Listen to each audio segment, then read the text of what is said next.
As I closed my eyes and enjoyed my first sip of coffee, I felt warmth spread throughout my body. It had been a long week, and I needed the caffeine to perk me up this morning. One more day, and I could finish this trip and head home. My name is Mallory Barton, and I work as a sales representative for a large medical supply company located in Raleigh, North Carolina. I spend most of my time traveling from one doctor's office to another in my territory, which covers northeastern North Carolina and southeastern Virginia. But this week, I was in Miami for the largest medical trade show of the year. The event is sponsored by the American Medical Association, and while all the big medical and pharmaceutical companies are here to unveil their new products, it's mostly a chance for its members to escape the cold winter in the Northeast and Midwest for a week of sun and fun. Just as I was taking my next sip of coffee, my friend Jessica slumped into the seat next to me. "Gosh, I'm tired. How are you?" she asked. "Yeah, I'm really tired too. But if we make it through the rest of today, we can go home tomorrow," I replied. "I'm just dreading packing the damn exhibit this afternoon. It keeps seeming like there's no way some of the exhibits want to go back in the case." "I agree with you, sis, but with any luck, someone else will be doing the packing next year. I'm planning on getting a promotion when my boss moves into the LA office next month, and I bet by then Chris will finally convince you to give up and start a family." I just smiled at her and sipped my coffee. I was sure Jessica would get that promotion, because for the past 3 years, she had been the best salesperson in the Southeast. Her sales were regularly 10 to 15% higher than the next highest salesperson, which was undoubtedly a result of her stunning good looks and naturally flirtatious personality. "I think you can probably qualify for that promotion, but I'm not sure I'm ready to have kids just yet. Chris has been hinting and nudging me for over a year now, but I'm not sure it's the right time." "Well, in our line of work, there's never a good time to have kids. But if I had a husband as gorgeous as yours, I think it would be worth doing just for the fun of trying. Hell, if you want, I could be your surrogate. I'd be happy to take him home and screw his brains out until we finish the job." "I'm sure it will only be a few months," Jessica teased. "Wow, that's very generous of you," I said, laughing. "But keep your hands off my husband for now. I may not be ready to get pregnant, but I'm totally up for the practice." As we continued to talk, I turned the conversation to work and today's plans. Chris was already pressuring me about the baby, and I didn't need pressure from anyone else. Besides, I'd have plenty of time for that when I got home tomorrow. We were just finishing our coffee when Dr. Craig Miller walked in and sat down at the table across from us in the lobby. He was the managing partner of the largest cardiology practice in Richmond, Virginia. He was also a faculty physician at Virginia Commonwealth University. I had known him since I started servicing his practice's accounts about 2 years ago. "Look," Jessica said, "it's that handsome doctor who's been flirting with you all week." "I can see him. He's been acting like that since I first met him. I think he's probably harmless, but I'm not going to let him close enough to find out. Besides, he's married, and so am I." "Whatever you say, Mallory. But let me let you in on a little secret. These doctors have egos that are off the charts. So if you're willing to stroke their egos a little by flirting with them, they'll buy a lot of product from you. And if you happen to stroke more than just their ego, your sales will skyrocket." "You've got to be kidding me. There's no way in hell I'd cheat on my husband for a few dollars in sales," I replied. "Look, do what you want. All I'm saying is that before you settle down and have kids, use everything you have to secure your future. Just think about it. You can do something you really enjoy and still increase your bonus and provide for your family's future." "Oh my God, Jessica. If Chris finds out I cheated on him, I won't have a family in my future." "Suit yourself, but know that there are more girls like me than there are girls like you. So you'll keep struggling to meet quotas, while others who are willing to do whatever it takes to succeed will constantly bypass you for promotions. Plus, you once told me that Chris is the only man you've ever been with. Haven't you ever wondered what it would be like to be with another man?" "Of course I've wondered what it might be like, but I don't want to risk losing Chris to find out." "That's just an excuse, girl. You know as well as I do that there's no way in hell Chris would know if you tried another model at one of those shows. Those doctors sure wouldn't tell. They're all married with kids and tons of money. Do you really think they'd risk that for some fairground fling? Hell no, they wouldn't. Just admit you're too scared to even try. Maybe I am, I said. But speaking of Chris, I need to call him before we head to the booth. So I'll see you there in a few minutes. We spent the rest of the morning answering questions and showing the exhibitors our new products. Then, after lunch, we spent a couple hours packing up the booth and getting the cases ready to ship to Raleigh. We finished work around 4 p.m., and I went back to my room to get some rest before dinner. After taking a bath, I relaxed on the couch in my room and called Chris again before getting ready for dinner. Then, at 6:30, I met up with Jessica and another friend, Dawn, at a restaurant on a nearby street for dinner and drinks. We had a nice dinner, and I enjoyed listening to the girls talk about the different doctors they had slept with over the past week at the convention. Unlike Jessica, Dawn didn't use sex to advance her career. According to her, she was starting to get bored with her life. She was a wife and mother of 2 young children, but something was missing. So she started having meaningless flings, attending shows like the one we were on. After dinner, the other girls were going to head to a club to do some dancing, but I made the excuse that I was tired and headed back to the hotel.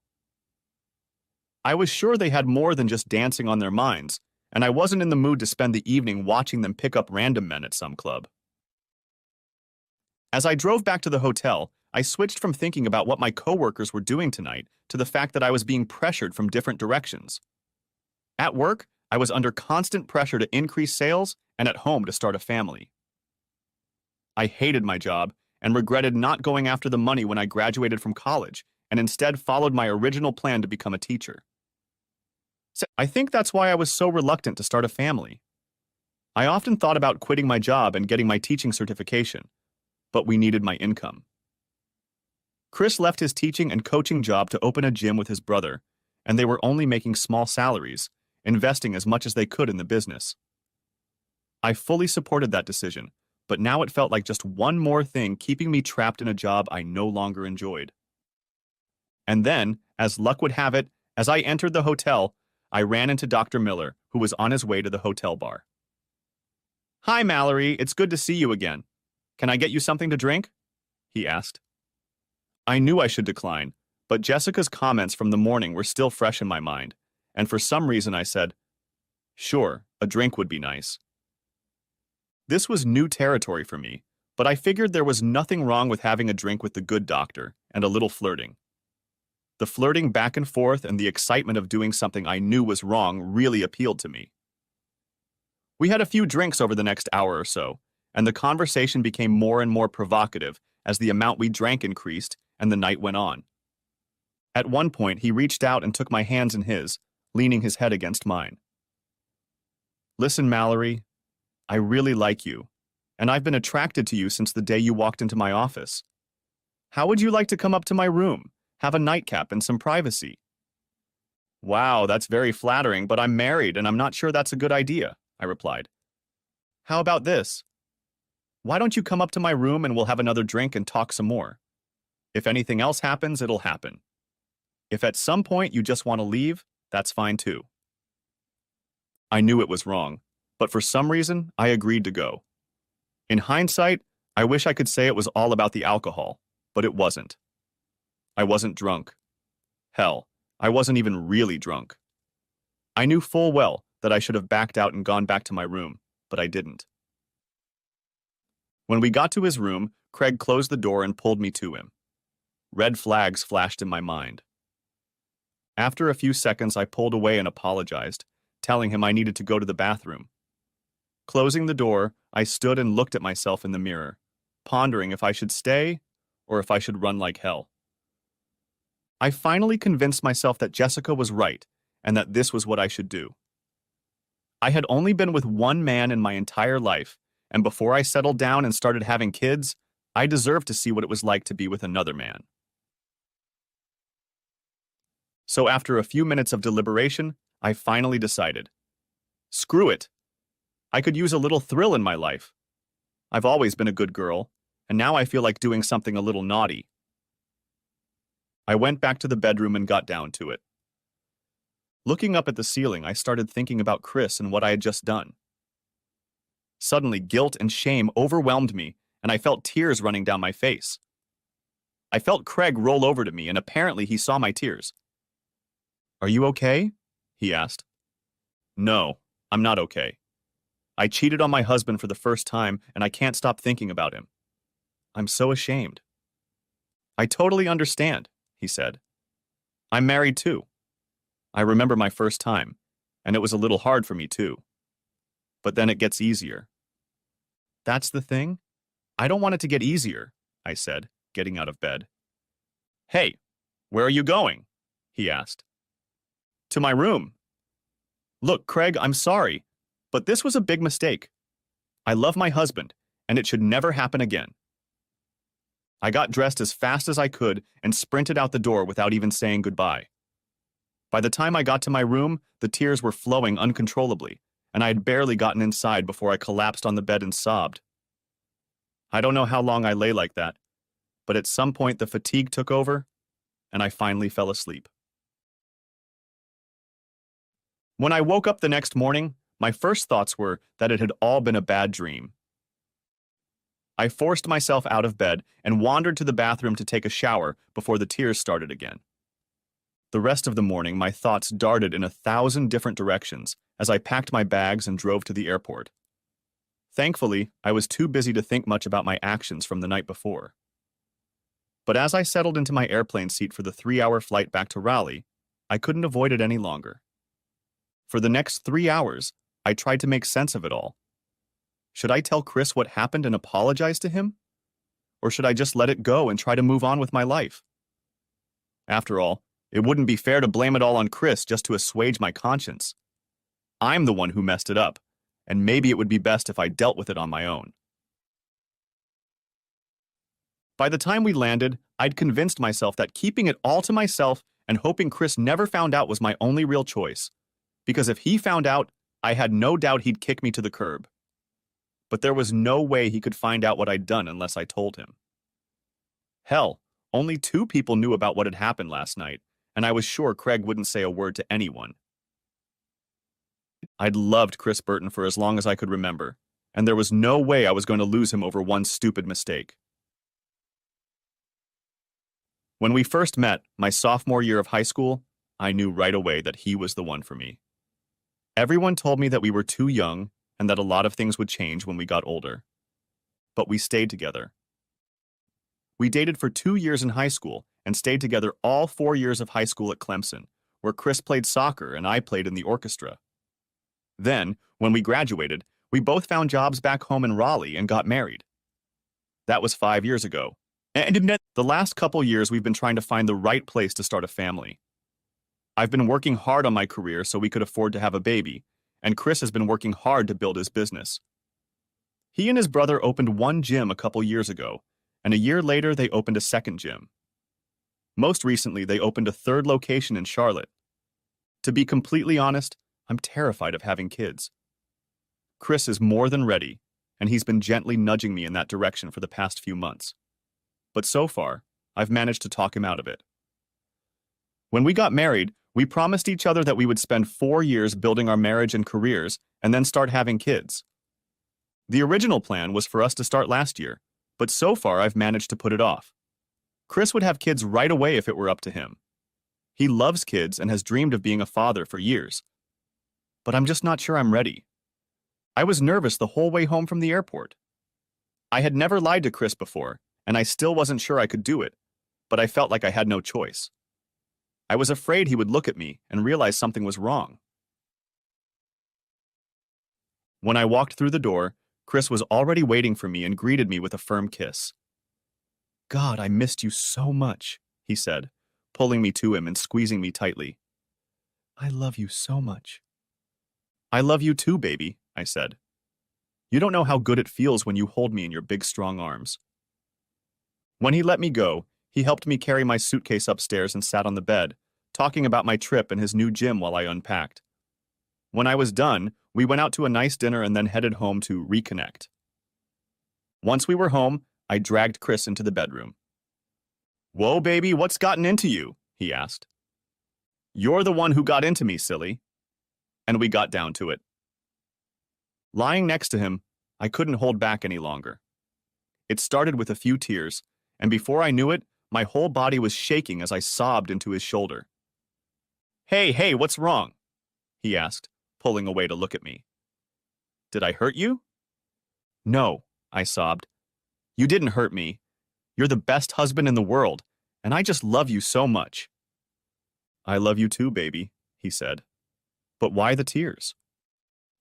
At that moment, all my plans went out the window, and the whole ugly story spilled out. A wise man once said, "Never miss a good opportunity to shut up." But I just couldn't help myself and spilled all the details to him. When I was done, Chris just lay there looking at me with a shocked expression on his face, trying to comprehend what I had just told him. Watching him, I could see the shock on his face fade and the anger starts to build. "You goddamn whore!" he suddenly shouted, trying to get out of bed. "So I guess you thought you could just come home, give me some pathetic entertainment, and everything would be fine." No, baby. It's not like that. I know what I did was wrong, and I'm sorry. I screwed up. It's been killing me ever since it happened. I know it was selfish, but I also know that we both love each other, and I just wanted to show you how much I love you. I sat there crying as he took his suitcase from the closet and started packing. "Where are you going?" I asked. "Please don't go. I'm going to the guest room and you can stay here. I promise I won't bother you again tonight, and we can talk things over in the morning." "No one is going to the damn guest room," he shouted. "I'll stay in the spare office in the gym for now. I can't be in this house with you right now." As he started to walk away, he stopped and turned around. "Not that it matters, but who was that son of a bitch?" "Baby, it doesn't matter right now. He had nothing to do with it. It's all my fault." "That's not what I asked you to do," he growled.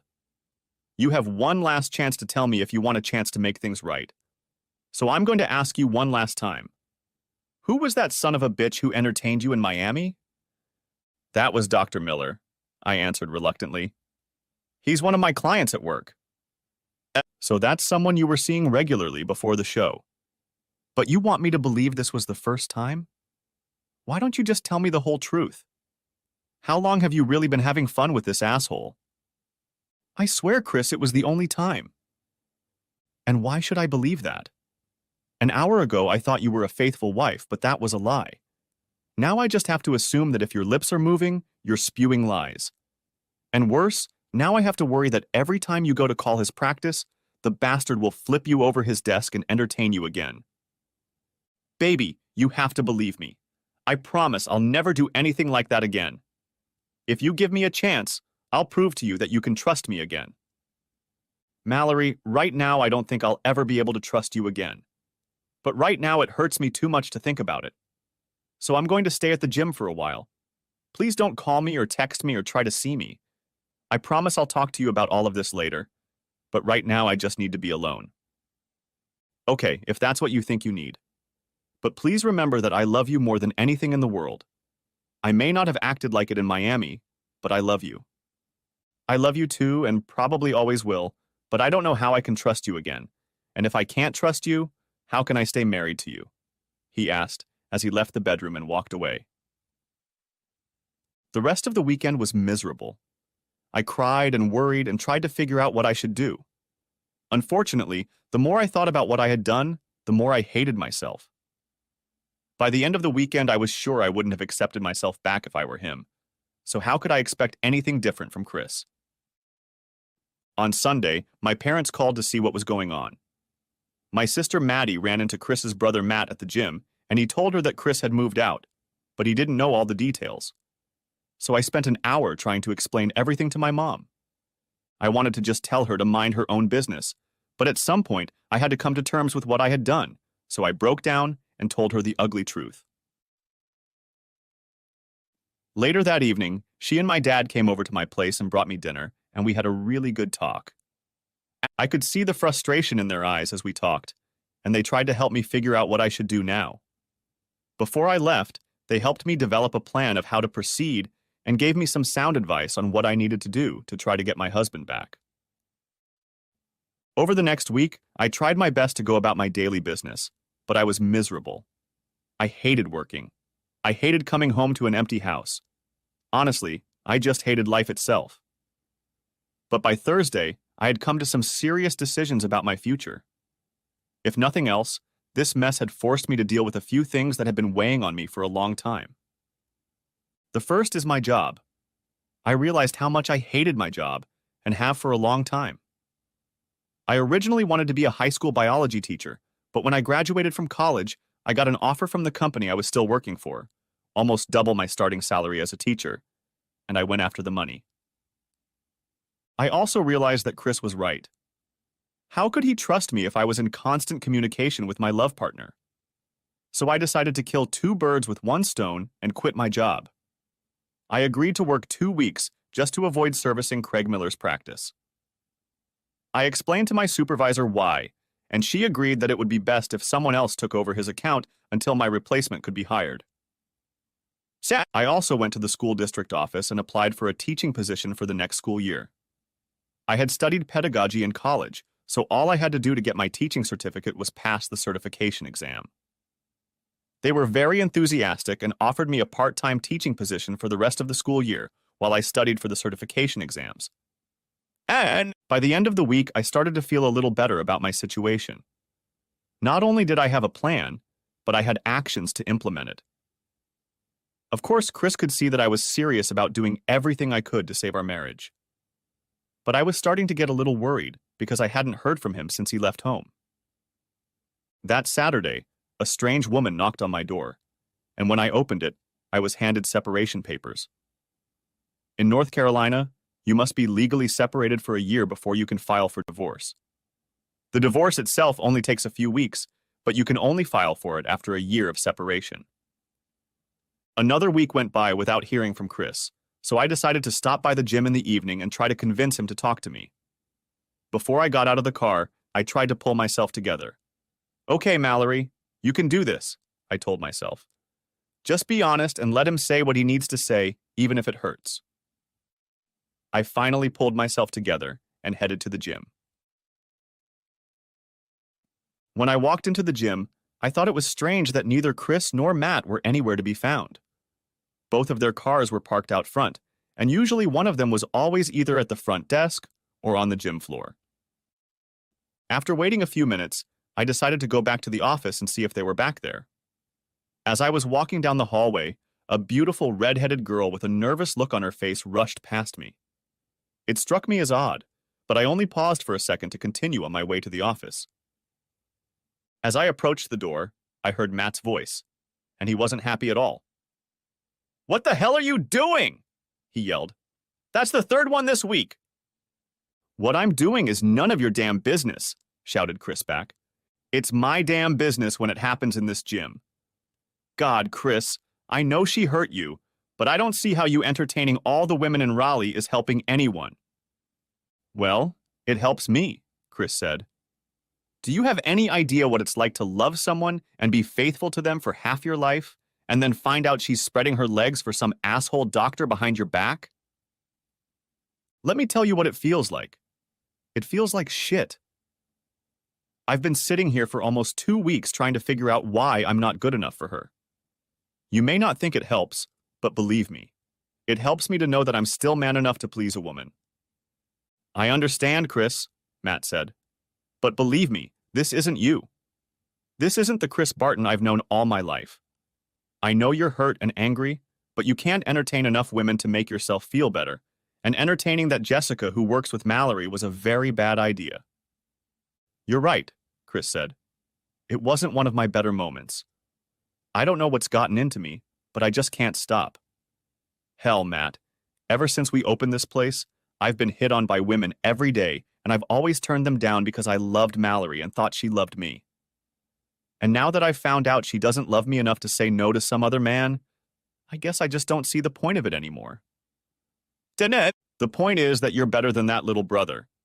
Now get your shit together and call your wife," Matt said, opened the door, and walked down the hallway, bumping into me on the way. I froze for a second and then looked into the office and saw Chris sitting on the couch. I didn't know what to say or what to do, so I just ran. I ran out of the gym, crossed the parking lot, and rushed to my car. A few days passed and I got a text from Chris. Hi, Mel. I'm sorry you had to listen to all that crap at the gym the other day. I'm also sorry for the way I acted. Do you think maybe we could get together and talk sometime? Sounds like we both have a lot to be sorry about, I wrote back. But in answer to your question, I would love to meet and talk about everything that's happened. I'm substitute teaching at the middle school this week, so let's have you come over to my place after work on Friday. That Friday, he picked me up at my house at 6 o'clock. We had dinner and had a really good talk. We didn't decide anything, but we spilled out a lot of our feelings on the table. After dinner, we went to a club for drinks and dancing.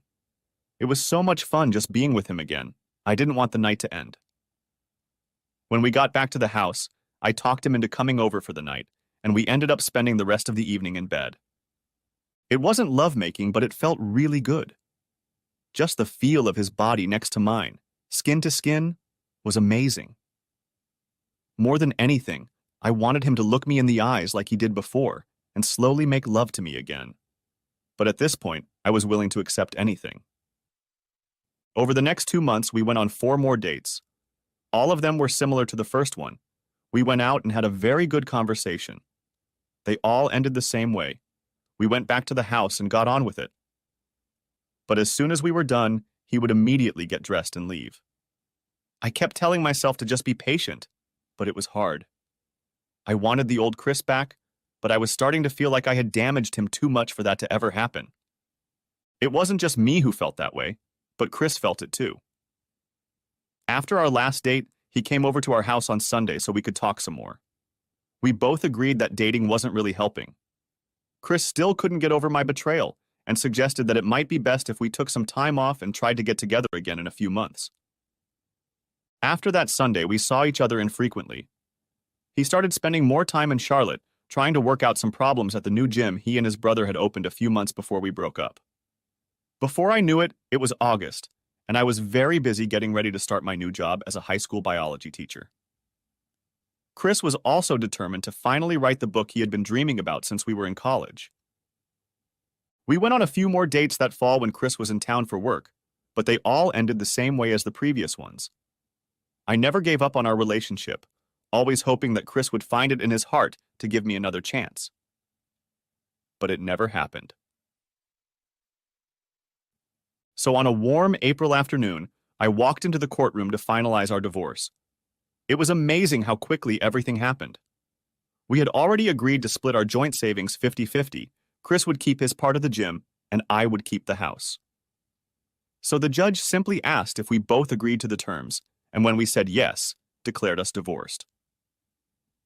As I was leaving the courthouse, I saw Chris on the sidewalk shaking hands with his lawyer and heading towards the parking lot. Before he reached his car, I caught up with him and asked him if he had time to talk for a bit. He looked a little puzzled, but agreed to make a joke and found us a bench to sit down. So, I guess that's it, I said. Yeah, I guess so, he replied. So, what did you want to talk about? I just wanted to say that I'm really sorry that it all happened again. I know how much I hurt you, and I'll regret it for the rest of my life. But I hope that someday you can forgive me and we can be friends again. Yeah, in a perfect world, we could put all of this behind us and be friends, and maybe someday we can do that. But right now, it still hurts too much. Besides, some part of me is still hoping that you'll find someone else, that you'll fall head over heels in love with him. And when you think life is perfect again, you'll find out he's cheating on you. I know that sounds very shallow, but that's exactly how I feel. I just keep thinking that the only way you can truly realize what you've done is if it happens to you. Maybe in time these feelings will fade and we can be friends again, but now isn't the time. I'm sorry. I understand, I really do, I said. We sat in silence for a while before I finally worked up the courage to ask him about something else that had been bothering me for months. Chris, can I ask you something? Sure, ask. A friend of mine from a previous job called a few days after Christmas and said you showed up at Craig Miller's company Christmas party and beat him up enough to put him in the hospital. Is that true? Well, sort of, but he hit me first, so it was kind of self-defense. If you don't believe me, I can show you the police report. I just don't understand. Why did Craig Miller hit you, and why the hell were you at his company's Christmas party? It's a long story. Are you sure you want to hear it? Yeah, I guess I need to know.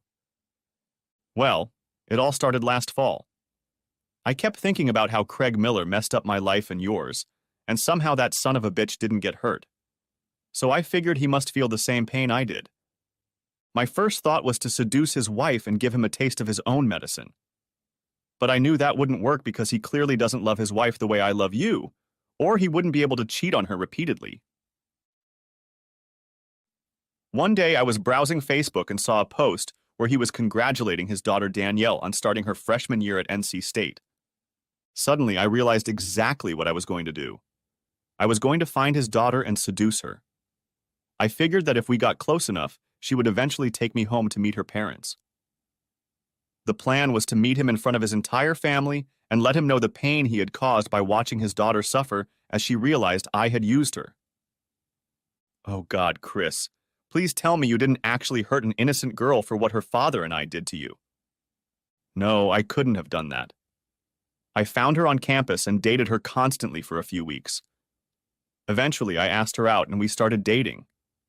Everything was going according to plan until I started having feelings for her, not romantic, but I really liked her. At that point, I didn't know what to do. But in the end, I decided to just sit down at the table and tell her the truth. So, if you told her your plan, how did you end up at Craig's Christmas party? Well, when I told her about what you and her father did in Miami, she got really angry, but not at me. I assumed she would yell at me and hate me, but she totally surprised me by getting angry at her father and begging me to let her help me teach him a lesson. The Christmas party was actually her idea. She was going to introduce me as her new boyfriend, and at some point during the evening I was to make a scene by publicly rebuking her father for entertaining my wife. We had no idea he was going to hit me. What did you say to him? It must have been unpleasant for him to hit you. Craig Miller struck me as some kind of metrosexual. Heck, Chris, I'll bet he's never hit you once in his life. Yeah, what I said was pretty bad. It was a few hours after the party, and everyone had had a few drinks when I was finally alone with him. He was asking some questions about how I met his daughter when I leaned over to him and asked him if he knew who I was. Before he could answer, I started yelling at him that I was married to the woman he was partying with in Miami last February. That's when he hit me over the head with his fist. Apparently, he had no idea what he was doing because all he managed to do was break my arm, which is not good when you make your living as a surgeon. So I punched him back, yelling that he should think twice before entertaining another man's wife again, and that was the end of it until the police showed up. And there were several hundred witnesses who confirmed that he hit me first and that I was just defending myself. When they were done, the cops asked if I wanted to press charges. I declined and left the party. Danielle called me the next day and told me that after I left, her mother lost her temper. She said it took her and her sister's efforts to pull her mother away from Craig. When he finished his story, neither of us knew what to say, so for a few minutes, we just sat in silence. Finally, the silence was broken by Chris. On a happier note, I have some good news about my book. Really? Does that mean you finished it? Yes, I finished it a few months ago. But the good news is that my friend Holly works for a major publisher in New York, and she agreed to read my book and give me some feedback.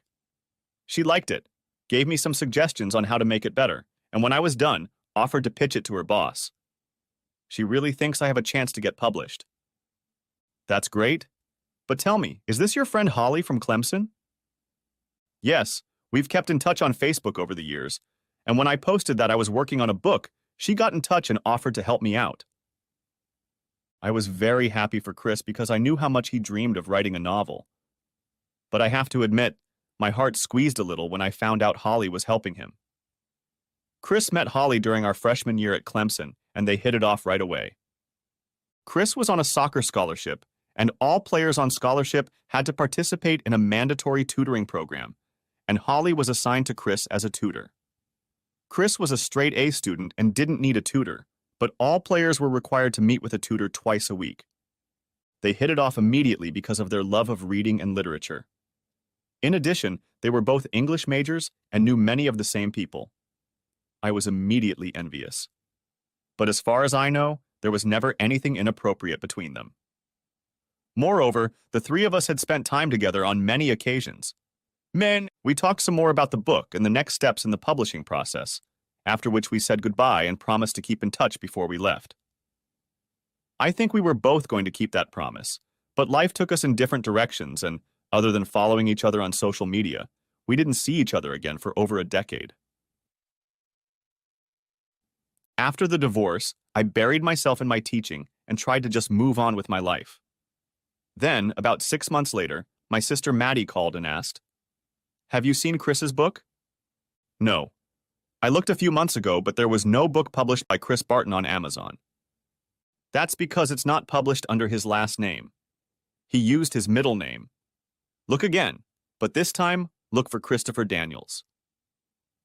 I grabbed my iPad, did a quick search, and there it was. Oh my God, Maddie, he's #1 on the New York Times bestseller list. I know, isn't that crazy? By the way, I read the book and it's really good. I just finished it, so whenever you want, you can borrow it from me and read it for yourself. I read it, and Maddie was right. It was really good. Over the next few years, Chris became one of the best thriller writers in the country. There were very few weeks when his book didn't hit the bestseller list. As for me, I focused on teaching and learning how to be happily single. For the first year after my divorce, I completely avoided dating, still hoping that maybe Chris would come back. Deep down, I knew he was gone for good, but I just wasn't ready to let him go. Eventually, I accepted the fact that he was never coming back and tried to move on with my life. Over the years, I went on occasional dates. I even had a few long-term relationships, but whenever things started to get too serious, I found a way to ruin it. I often wondered if Chris had ever remarried, but there was almost no information about his personal life online. It was a little over a decade after our final divorce before I met him again. My parents were renting a house on a small island south of Charleston, South Carolina, in a place called Edisto Beach. I traveled with them along with my sister, her husband, and 2 children. The first night, my mom cooked a big meal to introduce us to life on the island. It was a big pot of shrimp and crab legs with potatoes, corn, and sausage. While we ate, my parents told us the truth about why we had come. They didn't rent this house, they bought it. They have been coming here for the last 5 or 6 years and fell in love with the place. They decided a few months ago that they wanted to move here when they retired in a few years, and when this house became available, they went out and bought it. We were all very happy about it. Heck, who doesn't want parents with a house on the beach and an open invitation to visit whenever we want? It wasn't until after dinner, when Maddie was putting the kids to bed, that Mom dropped a second bombshell on me as we sat on the deck listening to the waves. "Honey, there's something else we need to tell you about the house." "What's that, Mom?" "Well, it has to do with how we found out about this place," she said, before pausing for a few seconds to gather her thoughts. "Your dad and I found out about this place when Chris invited us over for the weekend." "I see. So you mean Chris just called you after all these years and invited you to spend a weekend at the beach with him?" "Not exactly. The truth is, we kept in touch with him after your divorce. We even went to a few of his book signings when he came back to Raleigh. You have to realize he was always like a son to us, and we couldn't just walk away. Heck, we watched him grow up, and when you two were dating, he was at our house more often than his own." "So how many times have you been here with him?" "I don't know. We come here every October for a tour of the island organized by the Historical Society. Me, his mom, and Holly go on the tour and the boys go shrimping. When we get home, we cook one of those rustic dishes like tonight and have dinner on the deck." "Holly? Is that the same Holly who helped him with his first book?" "Yes, dear. But they're married now, and they have 3 of the cutest babies you've ever seen." I just sat stunned. All those fears about Holly and Chris that I'd had back in college came over me. I knew then that she was pursuing him, and I had opened the door and brought them back together when I cheated. "Mom, this is just a guess. But I assume Chris has a house here on the island? Yes, he does. In fact, he owns that big gray house next door to the pool. I'm sure we'll run into him from time to time when we're here. That's why I wanted you to know about all this. Mom, he's not coming here this week, is he? Please tell me you haven't planned some big meeting between us. I don't know if he's here or not, honey, but you'll have to talk to him sometime. He keeps asking about you, and I think both he and Holly would love to be friends with you again. A few days passed, and I kept watching Chris's house for any sign of activity. Then on Wednesday, Maddie and I were sitting on the beach watching her kids play when I noticed Holly. She was playing with her kids, building a big sand castle on the beach in front of her house. She looked exactly the same as she did when we were in college. Even her body still had the body of a fitness model. I couldn't get rid of the thought that there was no way that body could have produced 3 children. Suddenly, I felt very uncomfortable about the 15 pounds I had added over the years. I watched them for a while and had to admit that Mom was right. Their children were adorable. They looked like little stars with probably about 2 years between them. The older 2 were boys who looked like Chris, and the youngest was a curly little brunette who looked like Holly. She was no more than 2 years old. I was still looking at them when Holly looked up and noticed me. My worst fears came true when she obviously recognized me and waved her hand, heading in our direction. Hi, Mallory. I thought we might see you this week. You look great, by the way.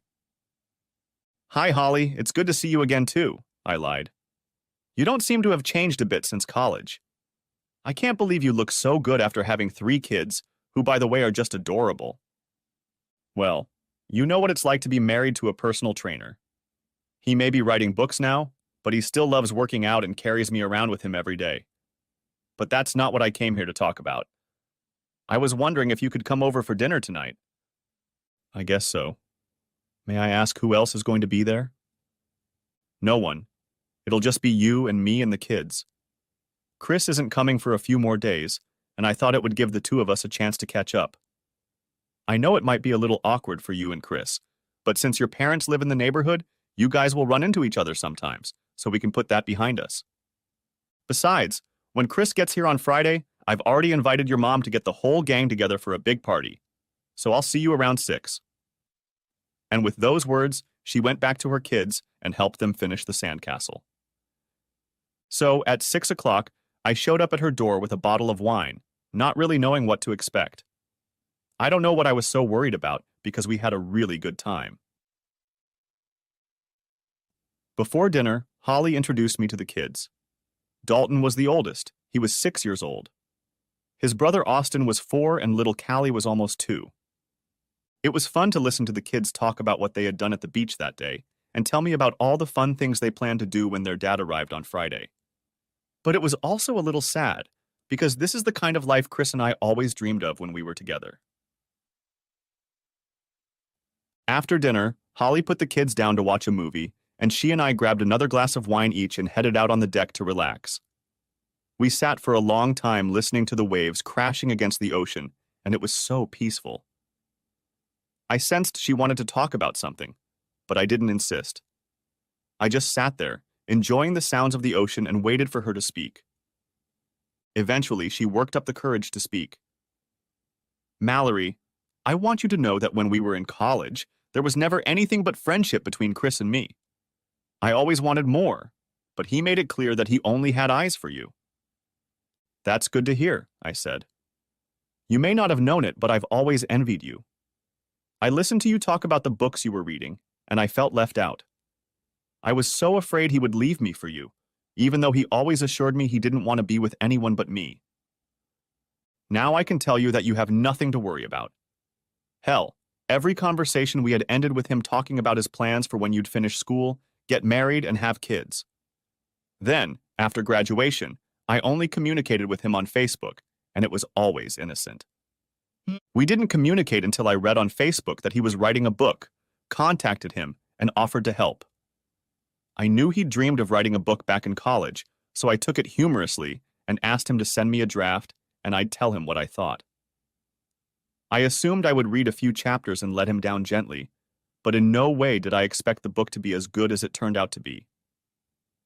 I knew right away that it was really good. In fact, it was better than any thriller book I've read in years. I suggested a few minor changes and then convinced him to let me introduce it to my boss. She liked it too, and things went from there. I got him to assign me to oversee the promotion of his book, which resulted in us seeing each other frequently. Being with him all the time during his book tour made me rekindle those old feelings, but I didn't push him. I knew you were recently divorced, and he just didn't seem ready for a new relationship, so I just tried to be his friend. So how did you and Chris end up together? I asked. After he signed the contract, he moved back to Charlotte and I started working on the ad campaign. During the months we waited, I made several trips to Charlotte to prepare for the release. He wasn't thrilled with the idea, but I convinced him to change his image. My boss and I decided that if we gave him a makeover and a James Bond look, it would help sell his novel. I think that explains the new haircut. I almost didn't recognize him in the picture on the back of the book. Yeah, that was me. Anyway, we started spending a lot of time together and rekindled our friendship. It was almost like we were back at Clemson. But he wasn't ready for a romantic relationship. In fact, it was like he went crazy after your divorce. I wasn't there 24/7, but I'm not naive. You lived with him, so you know he was a bit of a slob. Anyway, it seemed like every time I went into his apartment where he lived above the gym, I found women's underwear.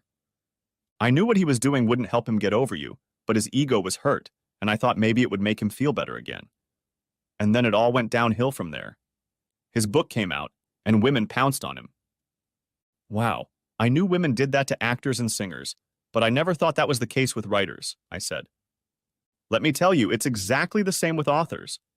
He wrote a book that both men and women really liked, but when you go to book signing sessions, probably 75% of the people there are women. By the end of each book signing, he probably had 8 to 10 phone numbers from different women. Over the next few months, we traveled around the country promoting his book, and only a couple times was he alone. It all followed the same pattern. We'd finish the book signing, have an early dinner, and then he'd bow out, telling me he was going to his room to work on his second book. But I knew the truth, because this wasn't my first rodeo. I knew he was sneaking out with the woman who'd left him her number at his autograph signing, and that she'd be back in his room before the end of the evening. Oh my God, I said. I can't believe he did all that. This is so unlike the Chris I know. I guess I knew I hurt him, but I never thought it was that serious. Yeah, I was really mad at you then. I just couldn't understand how you could have hurt him so badly. All I could think about was how much he loved you when we were in high school. I don't know if you know this or not, but I really had a thing for him back then. But he never let me know he was interested in anything more than friendship. Hell, I hung out with a lot of soccer players back then, and they all had fun with different girls every night, but not Chris. He was too devoted to his perfect Mallory. And then I found out you cheated on him, and I was furious with you. I get it now. I guess I've grown up a little bit and realized that even very good people are capable of doing bad things. It doesn't make them bad, it just makes them human. Hell, I've screwed up as much as anyone, and I don't consider myself a bad person. So, how did he eventually put it all behind him? I asked. We had a 2-week break during the tour, and on the last night before we left for home, he told me he really liked me and asked if I'd go on a real date with him sometime. I turned him down because there was no way I wanted to be another one of his one-night stands. He was silent for a while, and I realized that I had probably hurt his feelings.